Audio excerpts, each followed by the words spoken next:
20 दिसंबर 2025 का वो दिन जिस दिन पड़ रहा है पोष मास के महीने का शनिवार का दिन। पूज्य गुरुजी ने कई बार अपनी कथाओं में कहा था कि जब आपकी कोई इच्छा, कोई मनोकामना महादेव तक नहीं पहुंच रही हो रही है, आपने काफी सारे उपाय कर लिए, आपने व्रत भी कर लिए, लेकिन फिर भी आपकी वो इच्छा महादेव तक नहीं पहुंच रही है, तो एक छोटा सा उपाय शनिवार के दिन करना बिल्कुल भी मत भूलना। एक लाल धागे में अपनी कामना कहते हुए 7 गांठें लगा देनी है। एक एक करके आपकी जितनी भी मनोकामनाएं होंगी वो समस्त पूरी होंगी। पूज्य गुरु जी की ही कथा से सुनकर के और समझ करके इस पूरे उपाय को बहुत आसान भाषा में आप सभी शिव भक्तों को बताऊंगा, परंतु उससे पहले आप सबसे बस एक छोटी सी प्रार्थना करना चाहूंगा कि जो भी भक्त पहली बार आए हैं, चाहे चैनल को लाइक करें या ना करें, चैनल को सब्सक्राइब करें या ना करें, लेकिन कमेंट बॉक्स में हर हर महादेव जरूर से लिख दीजिएगा। इस पूरे वीडियो में हम 3 महा उपायों के बारे में बात करेंगे और ये सभी वो उपाय हैं जो कि अभी के टाइम पर पूज्य गुरु जी ने एक पुस्तक निकाली है, जिस पुस्तक के अंदर उनके सारे उपाय लिखे हुए हैं, जो भी उन्होंने बताए हैं और जो नहीं भी बताए हैं कथा के दौरान, उन उपायों में हम लोग चर्चा करेंगे। सबसे पहले बात करते हैं हमारे पहले वाले उपाय की, जिसे आपको बहुत ध्यान से सुनना है, क्योंकि यही वो उपाय है जो आपको शनिवार के दिन करना होता है। जब आपकी कोई इच्छा हो, कोई मनोकामना, कोई हृदय की बात, जिसके लिए गुरुदेव ने कहा कि आपने महादेव के सामने उनकी चौखट पर बहुत दीपक जला लिए, आपने बहुत उपाय भी कर लिए, आपने व्रत कर लिए, सोमवार अष्टमी कर ली, प्रदोष कर ली, शिवरात्रि कर ली, लेकिन आपकी कामना महादेव तक नहीं पहुंच रही है, आपके उपाय, आपके व्रत का फल आपको नहीं मिल रहा है। एक छोटा सा काम कर लीजिएगा इस शनिवार के दिन। आपको करना क्या है? एक तो लेना है तांबे का कलश, जिसके अंदर आपको अपने घर का जल भरना है, और दूसरे नंबर पर अलग से एक स्टील का कलश लेना। ध्यान रखना, दूसरा कलश जो है वो तांबे का नहीं होना चाहिए। इसके अलावा आप स्टील का ले सकते हो। कलश नहीं है, लोटा नहीं है, आप कोई सा भी कटोरी ले लो, गिलास ले लो, कुछ भी पात्र ले सकते हैं, ठीक है। तो इसके अंदर सिर्फ आपको जल भरना है, लेकिन जो स्टील वाला कलश है इसके अंदर आपको 3 चीजें डालनी होगी। सबसे पहले आपको इसके अंदर थोड़ा सा दूध, अब ये जो दूध होगा ध्यान रखना गौ माता का होना चाहिए, यानी कि गाय का दूध, और वो भी कैसा? कच्चा, जिसे एक भी बार गर्म ना किया गया हो। इस तरीके से गिन करके 11 चावल के दाने लेने हैं, जो सारे के सारे कैसे होने चाहिए? अक्षत होने चाहिए, पूर्ण होने चाहिए, कहीं से भी खंडित टूटा हुआ चावल का दाना ना हो। और मात्र एक लाल फूल आपको लेना है। यहां पर आपको गुलाबी दिख रहा होगा, आपको एक लाल फूल लेना है, चाहे कोई सा भी आप ले सकते हैं। तो ये जो तीनों चीजें ली है ना, इन तीनों चीजों को जो स्टील का कलश लिया है, इस स्टील के कलश में आपको डालना है। और अगर ये खाली रह जाता है, इतना दूध नहीं है, तो बाकी के लोटे को अपने घर के जल से भर लीजिएगा।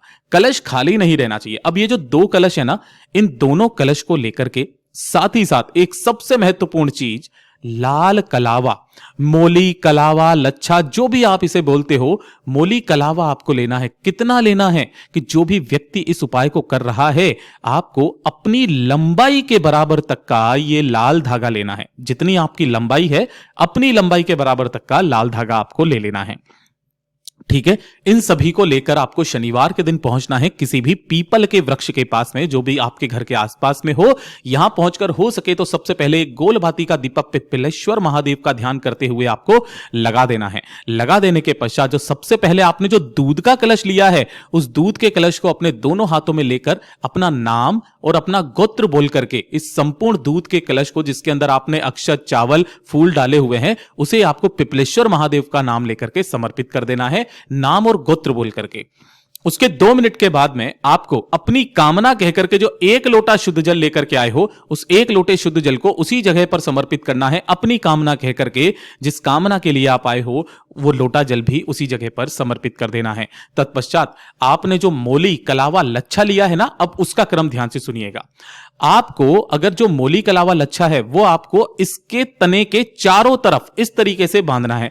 लेकिन अगर इसके तना मोटा है, ठीक है, बाय द वे मान लीजिएगा आपकी लंबाई के बराबर तक का नहीं है, मोटा है, नहीं आ पा रहा है, तो उस केस में गुरुदेव ने कहा इस पेड़ की किसी भी टहनी पर उस लाल धागे को बांधना, और बांधते समय जब आप इसके अंदर गिठान लगाओगे, तो जो गठान लगाओगे वो लगाओगे 7 गिठाने अपनी मनोकामना कहते हुए। पूज्य गुरुजी ने कहा था कि अगर आपके घर में धन नहीं आ रहा, पैसा नहीं आ रहा है ना, किसी का विवाह नहीं हो रहा है, पूज्य गुरुजी ने तो यहां तक कहा कि अगर कोई कुंवारा वर, कुंवारी स्त्री इसे अपने मनचाहे वर या वधु की कामना से करता है तो उसकी कामना पूरी होती है। कोई व्यक्ति अगर अपनी बीमारी को लेकर के इस उपाय को करता है तो उसकी बीमारियां हैं जड़ से खत्म होती है। पूज्य गुरु जी का इतना अद्भुत और अचूक उपाय है, ये जरूर से कीजिएगा।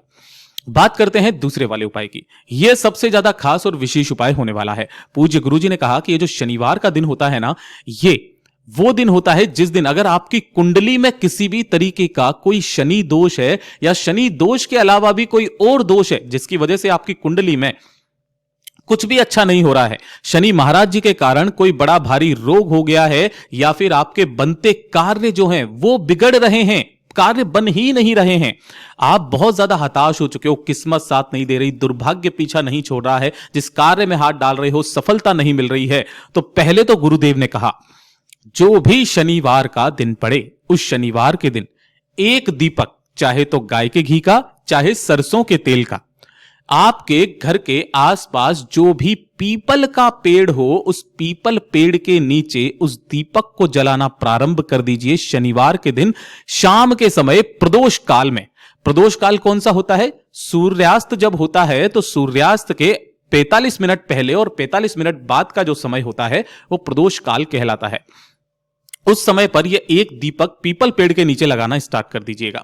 आपकी कुंडली में जितने भी तरीके के शनि दोष हैं, कोई कुंडली में दोष है, वो सारे दोष महाराज समाप्त हो जाते हैं, आपकी किस्मत चमकने लगती है। साथ ही साथ जब आपका दुर्भाग्य आपका पीछा नहीं छोड़ रहा है, सब कुछ करके देख लिया, थक गए, हार गए, एक छोटा सा काम कीजिएगा कि आपको शनिवार के दिन क्या करना है, एक काजल की डिब्बी लेकर के आनी है। मार्केट में आसानी से मिल जाएगी ये काजल की डिब्बी, छोटी सी 5-10 रुपए की, ठीक है ना।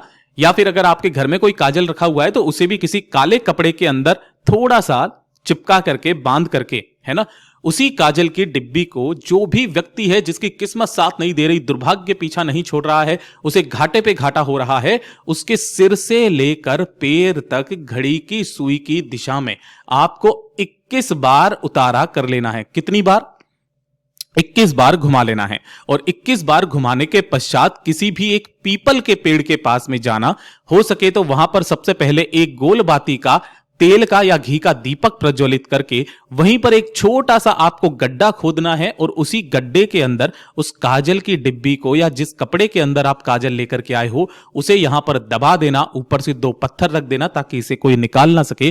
केवल एक शनिवार करके देख लीजिएगा, 24 घंटे के अंदर अंदर आपकी किस्मत चमकने लगेगी महाराज। पूज्य गुरु जी का बहुत अद्भुत और अचूक उपाय है, जरूर से कीजिएगा। और ये तीसरे नंबर का उपाय जिसे तो आप सभी लोगों को आज के दिन करना ही करना है, इस उपाय को चूकना नहीं है। पूज्य गुरु जी ने कहा कि जीवन में अगर आपके कोई भी शत्रु हैं जो आपको हानि पहुंचाना चाहते हैं, है ना, आपके कार्यों में वो बार बार बाधाएं डाल देते हैं, आपको नाम नहीं पता है कि कौन है, आपके बनते बनते कार्य अपने आप बिगड़ रहे हो, आपके धन हानि हो रही हो, या फिर कोई आपकी बुराई करता है, कोई कार्य स्थल में हो या फिर कोई आपके व्यापार में कोई आपके किसी भी तरीके का कोई घाटा दे रहा हो, तो आपके सभी शत्रुओं का नाश करने के लिए और साथ ही साथ आपके जीवन में अगर किसी भी तरीके का कोई शनि दोष चल रहा है, शनि की ढैया चल रही है, 7.5 चल रही है, तब भी आपको यही उपाय करना है।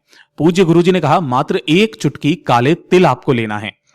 1 चुटकी काले तिल के साथ में आपको एक दीपक तैयार करना है। यह दीपक एकदम नया होना चाहिए।